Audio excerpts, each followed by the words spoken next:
ඔතන හිටගෙන බැලුවේ නැද්ද මාර කලිද? අතරුවට කඩිට බරෝටයි කඩිට කාටද කියන්න පුළුවන්. අර රුපියල් 200ක් මුදලක් වඩාගෙන නාට්‍යාලේ මම අති පිසුණු බයකාර පාරක සතසේ නරඹන්නට.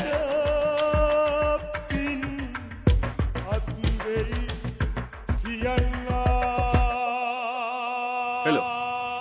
Oh. Oh.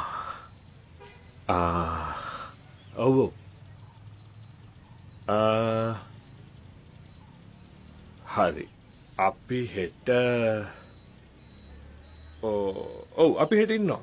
ඔව්. හරි.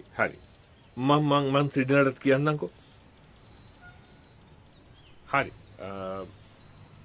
හරි හෙට හම්බෙමු. හරි.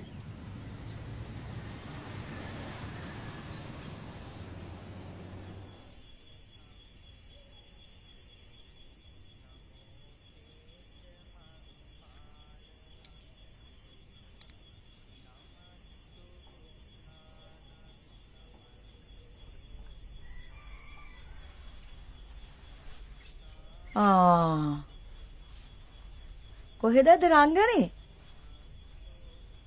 ඔය රංගන වලින් තමයි ඉතින් අපි කාලා බීලා ඉන්නේ.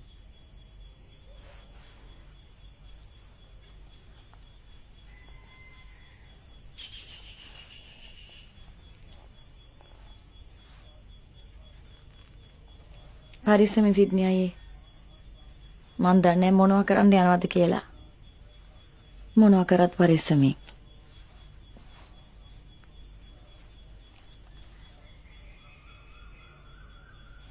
බලපංකු මුගේ හැඩ.